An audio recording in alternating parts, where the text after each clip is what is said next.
This episode of the Renewable Energy Smart Pod is brought to you by CDM Smith. Did you know that there's a nearly limitless supply of renewable energy under your feet? Stream a webinar from CDM Smith on selecting and applying geothermal energy networks. To learn more, visit cdmsmith.com/webinars. That's cdmsmith.com/webinars, or click on the link in the show notes. This episode is brought to you by AI Impact. AI Impact is a new virtual event that will separate hype from reality and deliver insights into how industries and business functions will be enhanced and tested in the age of AI. Featuring thought-provoking keynote speeches and exclusive discussions with world-renowned AI experts, this event will provide the knowledge, context, and inspiration you need to navigate the complexities of AI. Participants will learn how to identify opportunities, address issues, and make informed decisions that will leverage AI to its fullest potential. AI Impact, which is brought to you by SmartBrief, is taking place September 27th and 28th. To learn more about AI Impact or to register to attend the event, go to impactaisummit.com. That's impactaisummit.com, or click on the link in the show notes.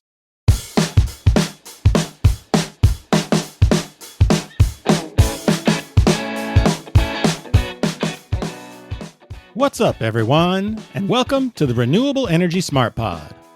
I'm your host, Sean McMahon, and we've got a great episode coming up today. If you're like me, when you think of the company 3M, you probably think of Post-it notes. But guess what? 3M produces a lot more products than Post-it notes. In fact, 3M is very active in the energy sector. I'm going to be joined in a few minutes by Terry Collier, Vice President of Research and Development for 3M's Electrical Markets Division. Terry and I are going to spend a chunk of time talking about the grid.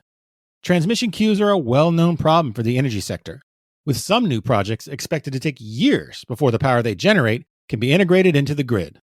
But as you all know, we need more power now. So Terry shares some of the solutions that 3M is developing to help get the most out of existing grid infrastructure. And with events like extreme weather putting a strain on grids, Terry also outlines technologies that are already in the marketplace that aim to enhance grid stability and resiliency. We will also discuss cutting-edge innovations that help wind farms, utilities, and distributed energy resources control their costs, reduce downtime, and optimize performance. As you'll hear, Terry is incredibly passionate about his work. The energy he displays talking about energy comes right out through the microphone, and I gotta say, it's contagious. I think you'll enjoy hearing what he has to say.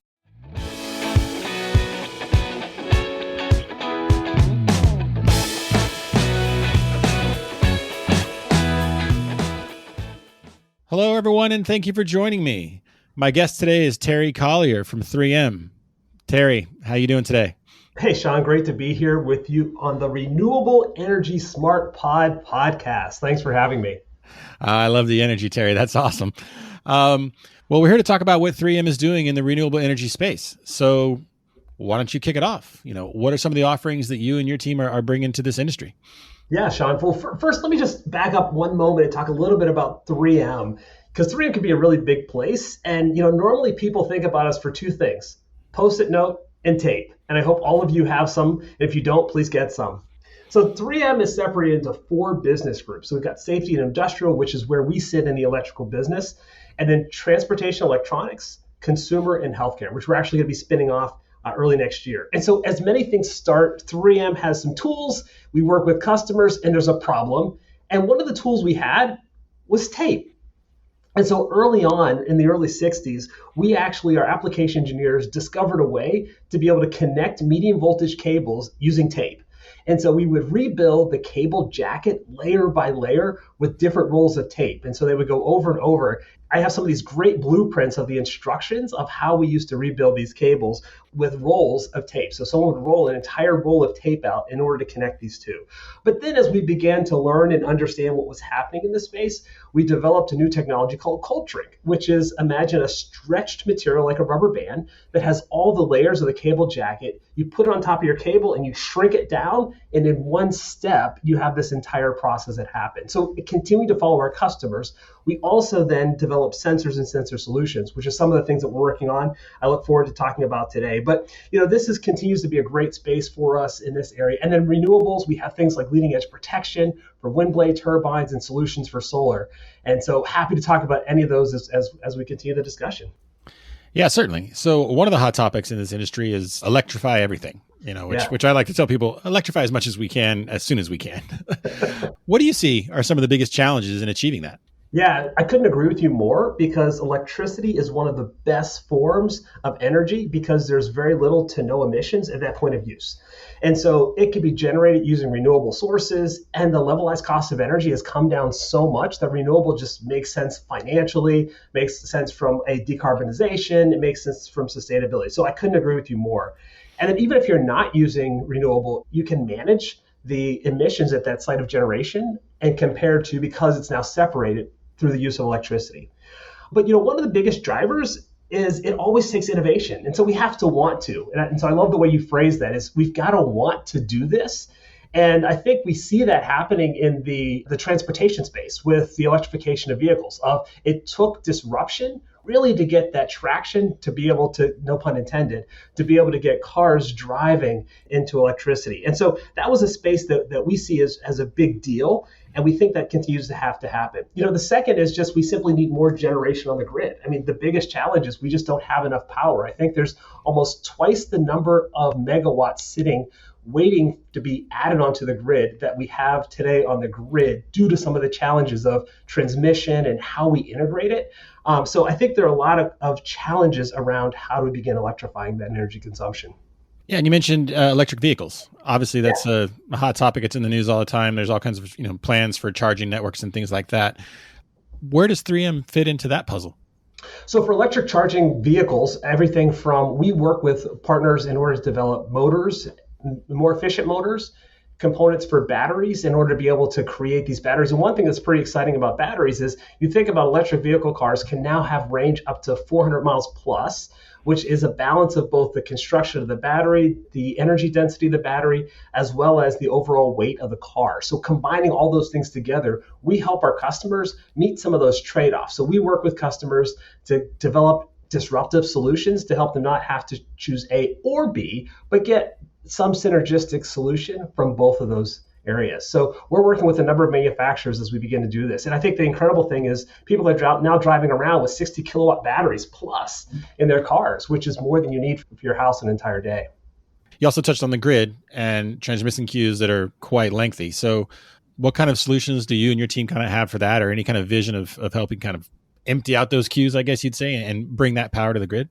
Yeah, I think one of the biggest areas and challenges around those queues is understanding how to put that onto the grid. It's transmission capacity. And the transmission capacity is significantly limited. And you can imagine if you want to put new infrastructure into the ground, it's going to be in the environmental reviews, the right-of-way reviews, as well as just can the grid handle it and where and how can it go?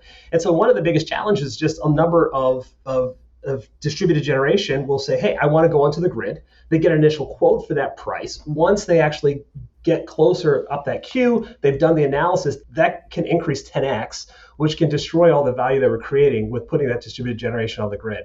So there are a couple of solutions we have. So we actually have a ACCR cable, which is a cable that you can actually reconductor your current transmission line and get twice the capacity out of your current structures and infrastructure. So that's a great way to be able to quickly go back, reconductor your current infrastructure, and be able to get twice the power. So we're working on a number of fronts in order to be able to help increase the capacity of the current grid. And then also, when we talk about grid, there's obviously conversations about resiliency.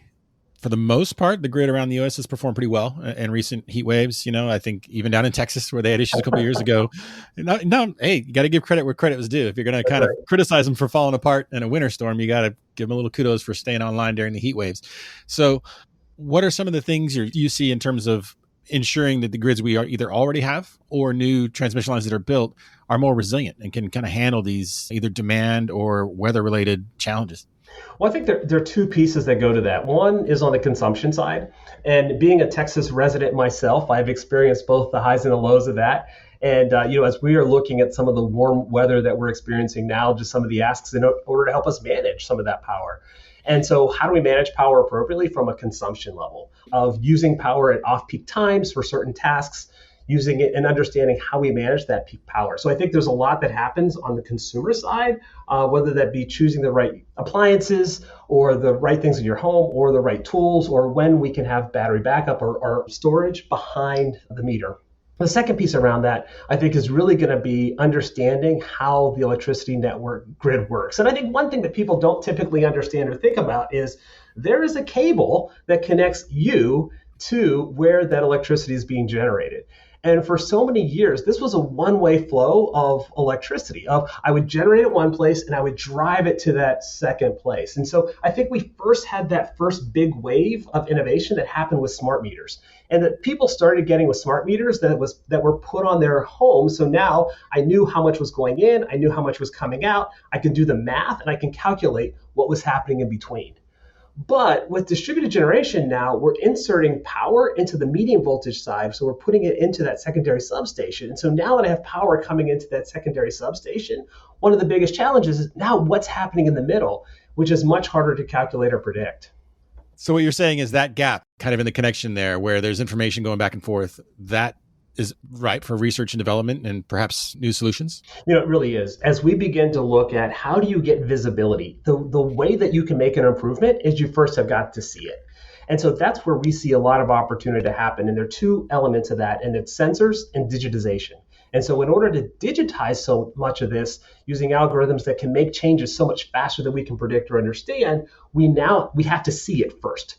And so we've been spending a lot of time working with partners to develop sensors. And these sensors are retrofittable, can go into your existing infrastructure. So it gives you a really great circularity story of not replacing and ripping out millions of dollars of equipment, but extending the life of your current equipment by adding sensors directly into that equipment. Now giving you more data and information to be able to then be able to see things like voltage, current, phase angle, and all sorts of information. So you can see if you have a voltage sag, a swell, whatever's happening at that moment, to be able to make the rest of the adjustments in order to be able to keep the network more robust. I think one of the challenges has always been is we've always thought about putting in more electrical cables and having more redundancy. But how do we get more resiliency out of the existing infrastructure we have? And how do we leverage that for more capacity? So as we talked about before, we certainly need more capacity in transmission. So can we use that for more capacity compared to simply having it for that redundancy and get more resiliency? But in order to get that resiliency, we have to have that visibility. So we really began working on things like sensors in order to be able to give that visibility, but then not just a sensor, but systems of sensors to be able to integrate that information together. And with that, you begin to have lots more visibility. And so maybe one area we think about quite a bit is how do you know when something's going to happen? I mean, one of the biggest issues we have is when I was a kid and the power would go out, it was okay. But today we have so much critical infrastructure that demands electricity. Electricity is the fuel that empowers our modern economy. Without it, everything shuts down. If you think about data centers and all of the applications we have on our phones, our banking system, so much is based upon electricity. I get really excited about the integration of renewable because that gives us all sorts of additional generation capacity and many additional ways for the grid to be able to route power to you. And so instead of that one path that has to go from that generation to where you are, there are now many additional paths if you can get visibility and you can have digitization together. We see this as a massive tipping point and an incredible trend that we're looking forward to being able to help our customers with. Okay, so if I'm a utility or someone who's kind of operating a grid that is enabled with all these sensors you're talking about, what does that information flow towards me look like? Is there a dashboard kind of telling me like, hey, these blocks over here or this kind of neighborhood over here is struggling, or even is it down to the actual individual house level or commercial building level? Or, what does that interface look like for the operator of that grid? There's lots of flexibility in what that interface can look like, whether it is their current digital management system, their DMS, and how that plugs into the systems they're using. But this is an additional data point, whether it be through an API, whether it be through a web interface that gives them that insight so that they can pull all this data together at substations across their entire network. And if you can put enough nodes in, all depending on the architecture of your grid and what you have in your substation, you're able to then look and say, okay, power can come from here to here, here to here, and how do I route that power And so it's been really exciting to work with customers, understand what they have. And one really interesting story is if you think about most of the grids that are in the United States, many of them were built for lighting. And so it was in order to give us lights. And so today, if you can imagine the pull that we have for electricity, it's so much greater than where we ever were before. And so the grid has been built and then rebuilt, and then there was more added on to it. And we haven't done a lot of major construction on the electricity grid since the 70s, when we put a lot of our transmission in as a country. And so there are lots of upgrades that have been put in quite piecemeal. And if you even look at what the entire grid looks like, there's lots of work that has to happen in order to truly integrate it. And so, yes, the grid operators are doing a fabulous job of managing for one way, but when we start to get to that local two-way communication, having sensors in those sensor systems are going to be really helpful in order to give visibility that we work with our customers to help enable. So in addition to the sensors, are there any other solutions out there, either in existence or in the pipeline, that can tackle this problem of grid resiliency? Well, I think there are a number of approaches that are happening in order to support this. And sensors happen to be one of them that we're excited about. But also a couple of the other areas are obviously the automated switches to be able to switch things on and off, and the automation. So there's actuation and there's sensing. And the combination of those two, and as I talked about the digitization piece, of being able to combine the two of those together will truly give you that complete system. And so we see this as a place ripe for innovation. And we continue to work with partners and customers as we integrate these solutions, as we begin to see layer and layer and layer begin. And I think a lot of this has happened for transmission, which is all overhead. But when you think about underground, overhead you can see and you can detect when things happen. Underground, which is far more resilient because of so much that's happening in climate change, that extreme weather conditions, you talked a little bit about that early on with the winter weather storm. Many places aren't prepared for that from an overhead transmission standpoint. And one line goes down. Again, if you think about this direct flow from where energy is generated to where it's consumed, you ultimately will lose your power. But if you can have multiple sources that have sensors to be able to redirect, you need both the sensors and the digitization to be able to actuate. And I think some new equipment is coming with that. But again, I think it's a big opportunity to retrofit so much of your existing equipment to give you more visibility, kind of more eyes, more places. And so if I understand you right, will these sensors be able to help predict outages? That is exactly what we're doing, is we are integrating data from multiple sensors and putting that data together in order to be able to see changes in performance of your system, whether it's things like partial discharge, putting all that information together to see the acceleration of changes. And as you see those changes, being able to make predictions. It's almost like your heart. So we can't predict when you're going to have a negative outcome from your heart, but there's certainly a number of factors we can monitor that will show you have a higher likelihood of doing that. And so we've continued to develop solutions in order to be able to help identify and predict when things are going to happen. Because when you have an unplanned outage, it always happens at the worst time, and it's much longer because you have to find it. Once you find it, you have to find the parts to repair it, and then you have to do the repair. And that can be an extensive period of time, especially for some of our critical infrastructure. We'll be right back. This episode of the Renewable Energy Smart Pod is brought to you by CDM Smith. The experts at CDM Smith can help you navigate your energy future, whether that's implementing renewables like geothermal, converting your fleet to EVs, or optimizing your energy use. Learn more at cdmsmith.com/energy. That's cdmsmith.com/energy. Or click on the link in the show notes.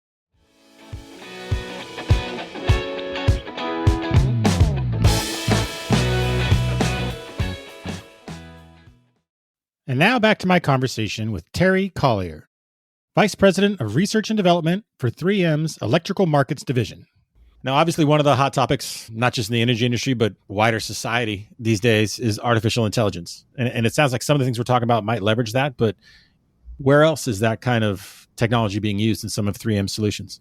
You know, we have a team looking at artificial intelligence and really leveraging that across the entire company. And a couple of areas, which is when you start with AI, you always want to have data. And so where can you get enough data? And so we looked at our own manufacturing sites and facilities.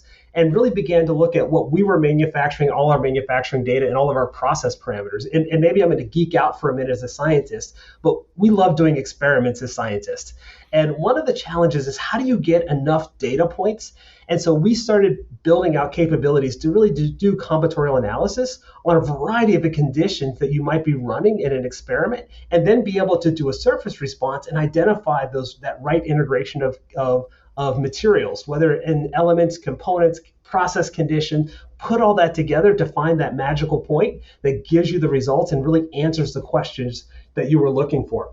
Through that, we continue to be able to develop these algorithms, develop these tools, and then apply them to all sorts of other spaces. So if you've not seen 3M's periodic table, we have this periodic table of our capabilities, where we look at materials, process, digital, and applications. And across each one of those, we can integrate these together, do some really interesting experiments, and then build out and identify things faster and in a different way. And one of the things I love about AI is it doesn't give you the answer, but it gives you some unique combinations to consider. So someone who's knowledgeable in the space gets some really interesting, uncommon connections that we can then evaluate and test. And so we're doing that in our manufacturing site. We're obviously leveraging that in this space and many other areas as we begin to look at predicting material performance in a range of applications.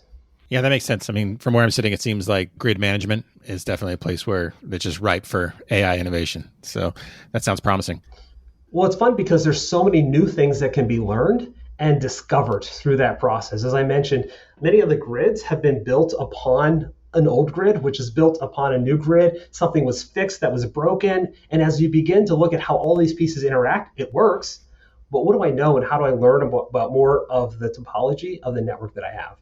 And this offers a great way to get that visibility and to learn as things change, whether it's with temperature, change with how much demand you can get out of a wind farm. So one of the challenges with wind farms is, how much power can I get out of my wind farm? And when do I need to potentially curtail that power? These give you tools to be able to have some of that visibility and to be able to help manage that overall solution. Yeah, I got you. So a lot of listeners of this podcast are involved in wind or solar, and sometimes both. So any solutions from 3M that are kind of really specific for those technologies? One area that we've spent a lot of time thinking about is leading edge protection for wind blades. So if you begin to look at a wind blades don't look like they're moving very fast, but these wind blades are larger than a football field, which is absolutely incredible to me. When you begin to see these off in the distance, they look very small. When you get up close, it's incredible the size that they are.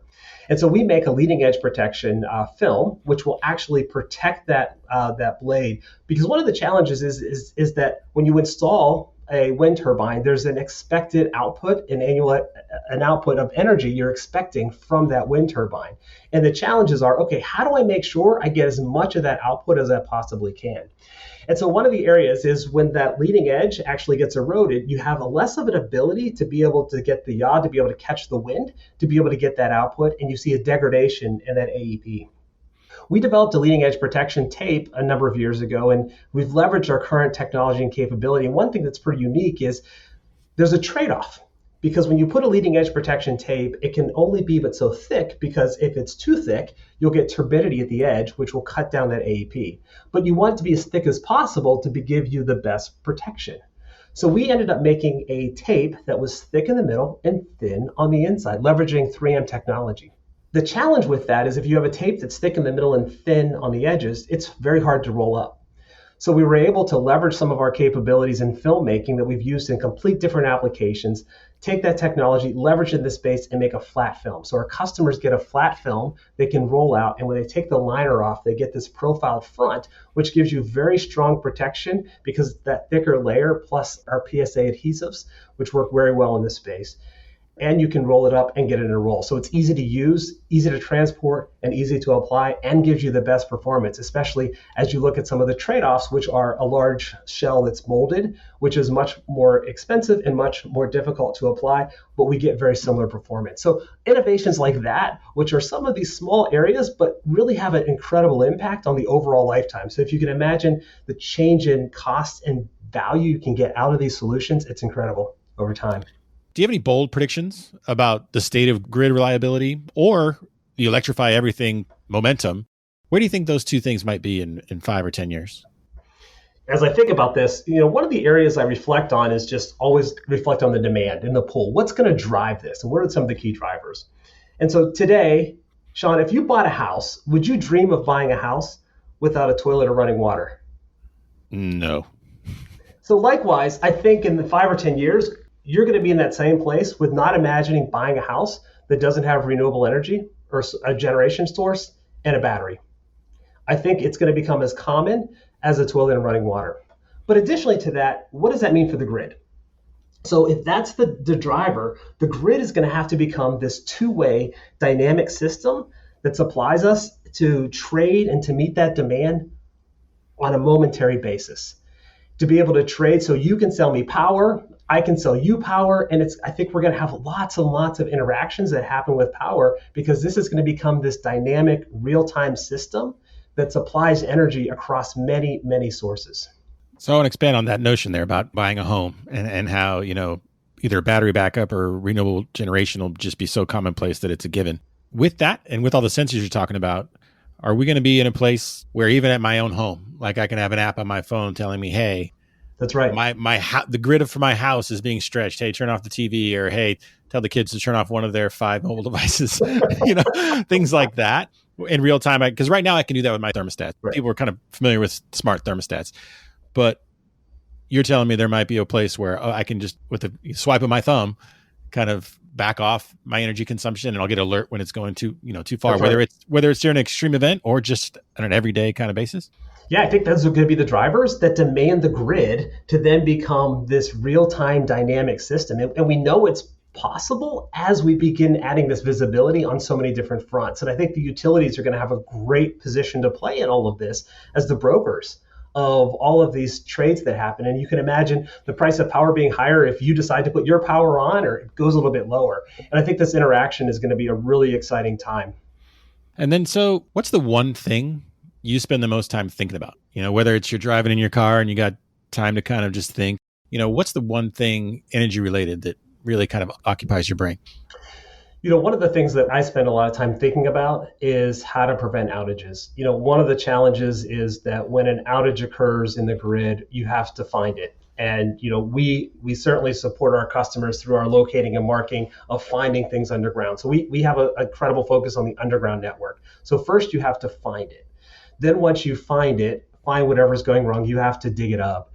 Then once you dig it up, you have to then be able to take it out, replace it, find the parts. So we spend a lot of time really trying to understand what works and doesn't work.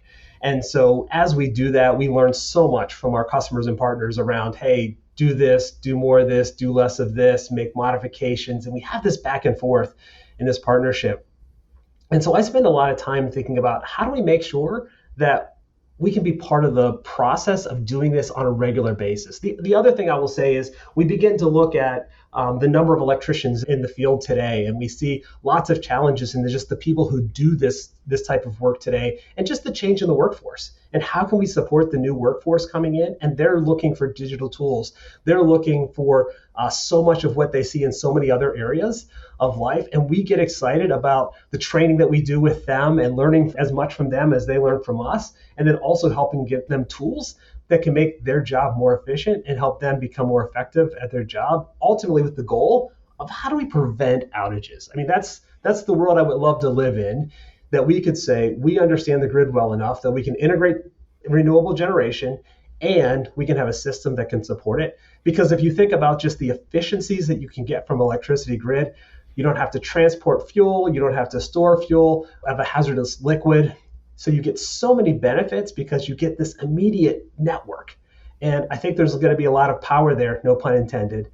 And I think there's a lot of impact that we can have, whether it be around global warming, whether it be decarbonization. And I think so many countries are looking to this in order to be able to really say, how do I balance this increase I have in electricity generation? How do I manage both the increase in demand as well as also managing decarbonization? So it sounds like 3M's got a lot of exciting things going on, and you're sitting at the epicenter of it, with the R&D team. So where can we learn more about everything you're doing? Yeah, this is one of many of the really high growth spaces that we are engaged in participating in. And so to learn more about 3M delivering our material science-based solutions at scale, we'd love for you to go check us out at 3m.com/forward. Okay, well, hey, Terry, your enthusiasm for this just jumps right out the screen at me and through my headphones. So I really appreciate your insights, and I think our listeners will enjoy hearing from you. Maybe your bold predictions, I'll have to write them down on a Post-it note, slap them on the wall. And that was terrible, wasn't it? But hey, I had to make a joke in there somewhere. But seriously, hey, I appreciate your time, and this has been fantastic. Thank you, Sean. Great to be here. Thanks for having me. All righty, everyone. Well, that's our show for today. But before we get out of here, I want to say one final thank you to our sponsor, CDM Smith. Thank you all for listening. And if you haven't already, please subscribe or follow this show on Apple, Spotify, Google, or wherever you listen to your podcasts. And as always, please be sure to share it with your friends and colleagues. Have a great day.